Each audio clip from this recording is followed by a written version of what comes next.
Now that we've practiced thinking about modifying predictors by constant values, we're finally ready to talk about interpreting interactions. Adding or subtracting a constant from a predictor changes the reference value, the point where it's zero, and so also changes the intercept. And it also changes anything else in the model that depends on the reference point of the variable in question. The models that we've looked at so far only have the intercept depend on the reference point of their variables. But when we have an interaction, we also want to change the reference value on purpose to understand the conditional associations. And this process is directly analogous to changing the reference value in order to pick a strategic point for the intercept. But before we talk about shifting around continuous variables to change their reference points, I want to talk about the reference points of binary variables because I think that they make for an easier example to start with. I'll come back to the case of continuous numeric variables next. We're now working from this part of the regression interactions.r code file.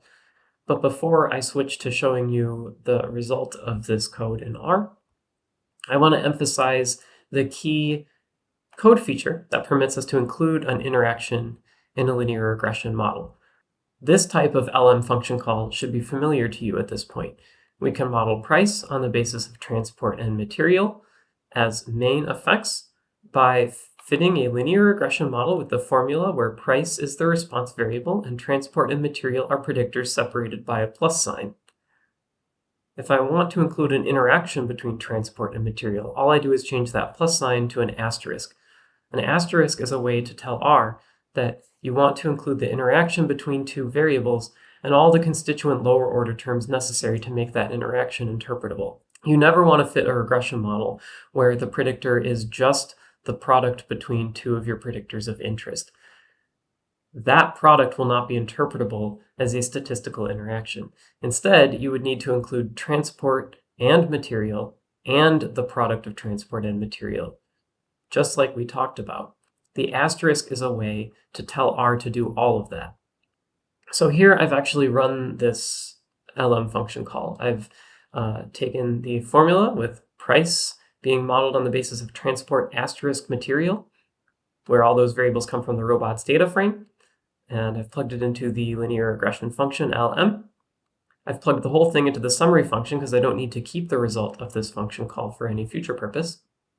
And we get this nice regression table. And notice that there are three slopes, not just one for the product of transport and material, but we have transport and material and the product of transport and material, which is essential in order to make the interaction interpretable. The interaction between transport and material is statistically significant. Its p-value is 0.0002. That means an interaction this large would be unlikely to arise due to chance in a world where the effect of wheels does not depend on the value of material. This is usually the first thing that I'll look at when I fit a regression model like this, because if there is an interaction that is statistically significant and large enough to care about, then I will want to put more effort into understanding the conditional associations of each of the constituent variables depending on the other. Before talking about how to interpret it, let's remember how these binary variables are coded. They're both stored as factors in R, and we talked last time about what factors are. So the transport variable has this contrast by default.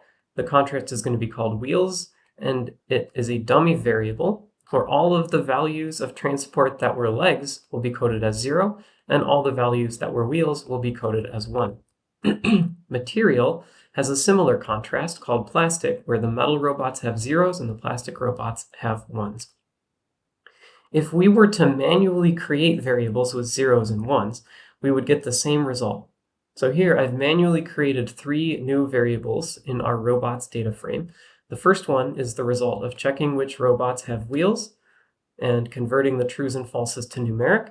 So robots $wheels will have 1s for the wheeled robots and 0s for the legged robots. Robots $plastic is the same, except it will have 1s for the plastic robots. And then this new variable wheels x plastic is the result of literally multiplying the newly created wheels variable with the newly created plastic variable. I'm going to view the first 15 rows of the data frame with these specific columns that I think will be interesting for the sake of the example, just to illustrate what happened. So now I have wheels and wheels x plastic as additional columns in the data frame. And wheels is 1 for all the robots with wheels and 0s for the robots with legs. And plastic is a similarly intuitive dummy variable based on material. Wheels x plastic is the product of these two binary variables. And that means that it's going to be 0 in most of the cases, because 0 times anything is 0. So wheels x plastic is only 1 in the case of the wheeled robots that were made of plastic, and 0 in all the other cases. And it might be sort of counterintuitive why that allows us to test an interaction. But the important thing is that it is a product term, and therefore it does allow us to test an interaction as long as we have the two lower order terms that it was the product of included in the model as well. And if I fit this original model with transport asterisk material and compare the output to this model that has wheels plus plastic plus wheels x plastic, the variables that I manually created, you can see that the results are precisely the same, because this is what is happening when I do this function call. Transport and material are both factors, and so they automatically get coded by their contrasts when they're included in the model, and the asterisk means that a product term between them is also automatically computed and added into the model. And that results in a model that has 3 predictor variables, a dummy variable for wheels, a dummy variable for plastic, and the product of those 2 dummy variables, just as we have down here. So we're never going to do it this way in R, but it's useful for the sake of illustration to see that it's the same as what normally happens when we include factors in a linear regression model. If you were in SPSS, you would have to manually calculate these things before using the regression command.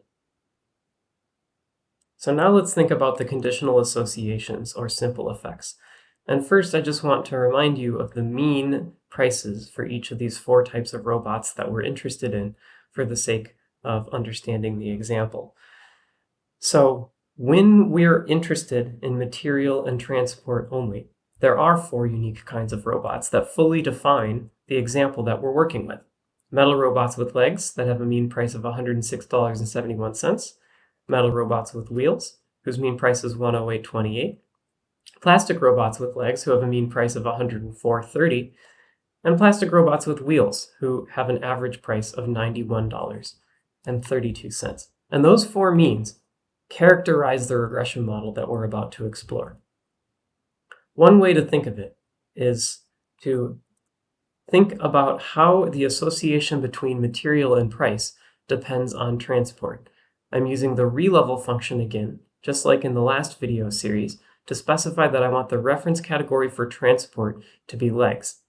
Now, it already was legs.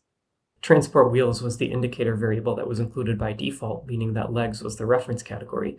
But here I've explicitly included it in the code, just for the sake of making this example easier to understand if you were only reading this part of the code.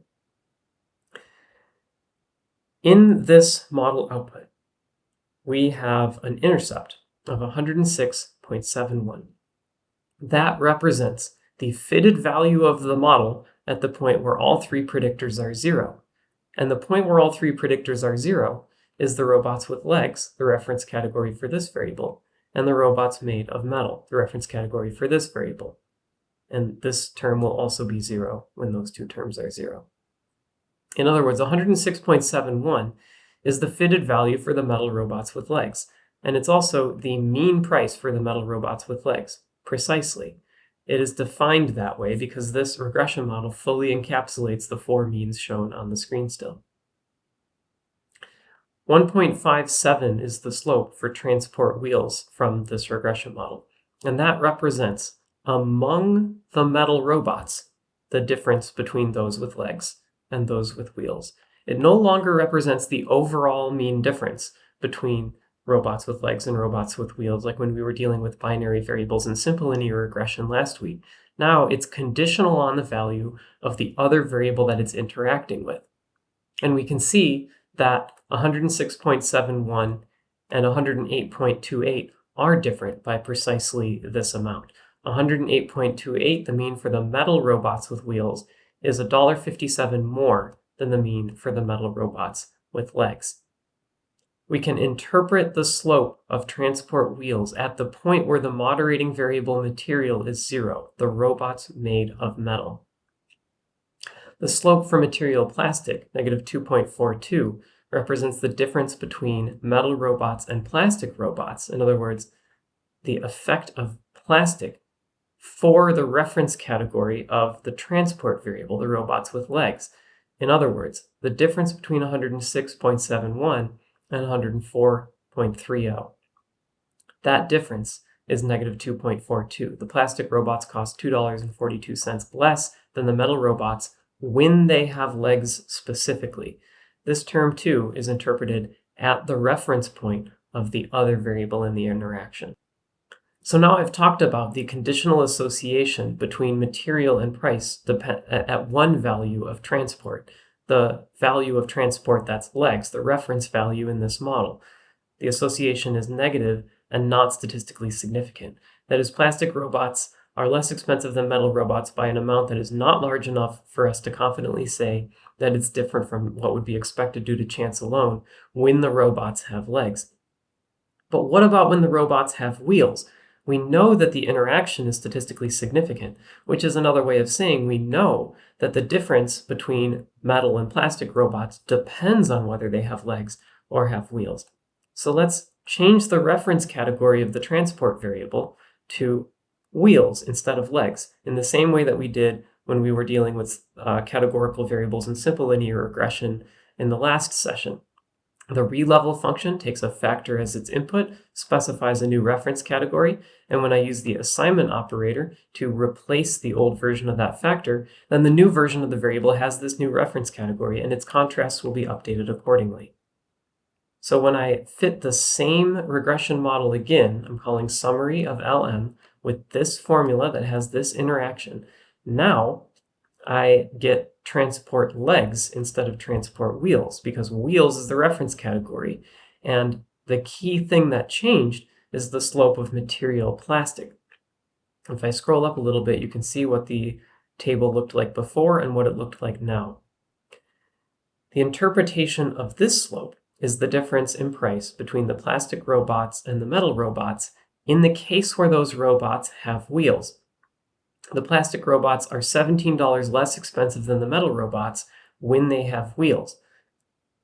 And that difference is statistically significant.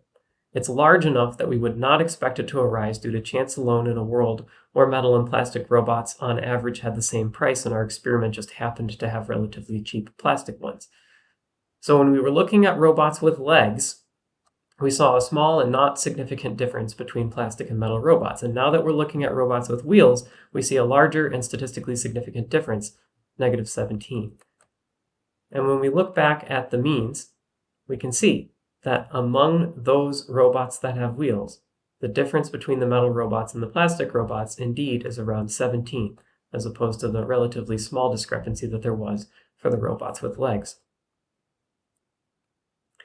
What it means to have a significant interaction is that the effect of material will depend on the value of transport. And by changing the reference point for transport, we can get statistical hypothesis tests of the association between material and price at each of the values of transport.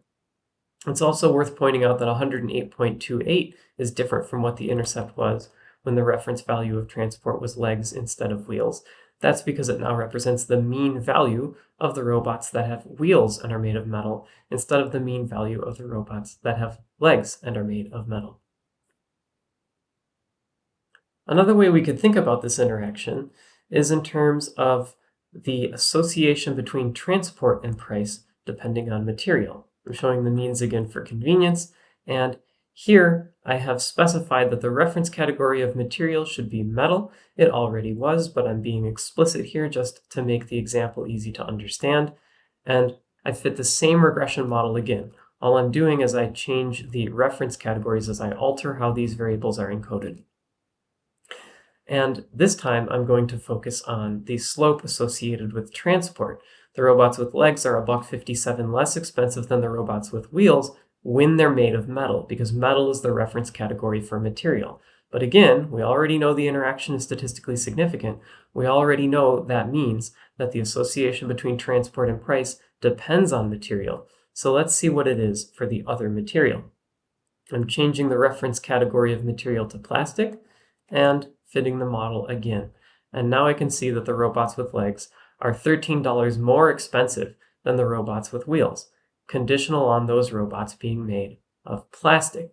So the difference between robots with legs and wheels was only $1.57 when they were made of metal, but it's $13 when they're made of plastic.